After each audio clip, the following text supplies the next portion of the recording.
Well, I'm joined now by Morgan Schondelmeier, who's Head of External Affairs at the Adam Smith Institute. Morgan, fantastic to have you on board.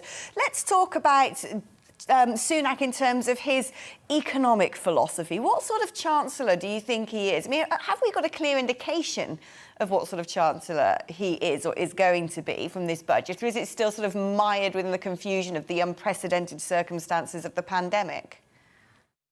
Well, you're right. The pandemic has played a big role in how we view his chancellorship. Obviously, his first move as chancellor was not long after a first lockdown. So we really had kind of this baptism of fire when he had to kind of reinvent how we spent and collected money. So I think he's still dealing with that at this point in time. I don't think we're in a place where we can completely forget the pandemic has happened and is going on.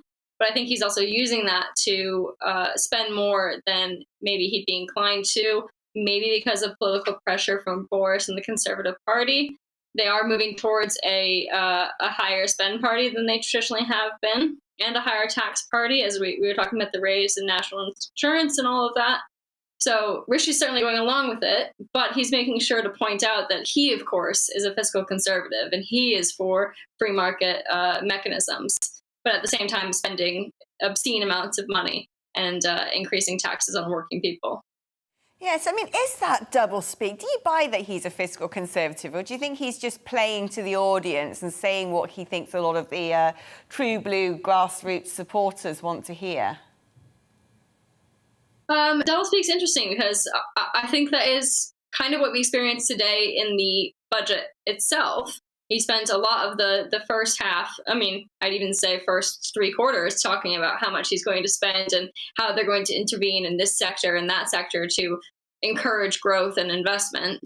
When a fiscal conservative free marketeer wouldn't say those things. They would talk about reforms which drive innovation and productivity gains and all these things that end up with the same ends, but through very different means. So I think he is certainly a conservative in what he envisions the economy being, but his means are not particularly conservative at this point in time.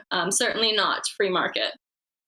It strikes me, having watched the budget earlier, that it tethered very much to the things we're hearing as the big top lines of this government. Their sort of post-pandemic, post-Brexit ambitions. They want to court the favour of the Red Wall, and equally they want to put in place some innovations and new policies that really mark Britain out as an independent nation. That being the case, do you think this budget is more a Boris budget than a Rishi budget? I think it is. I think if Rishi is claiming to be a free market fiscal conservative the way that he says, this wouldn't be the budget he would have designed. I think the impact of levelling up is going to have this huge political impetus on the Chancellor to pay for all this levelling up, to kind of encourage those red wall voters that they didn't make the wrong choice. So there's going to be a lot of political impetus to spend money in the regions and do a lot of handouts, I guess, for lack of a better term. But I think there also are some things that are fiscally conservative enough and focusing on taking the poorest people out of tax altogether and making sure that we are supporting the poorest in the country and businesses as well. So you have those kind of traditionally conservative values there. But I do think that a lot of this is a big spending Boris push.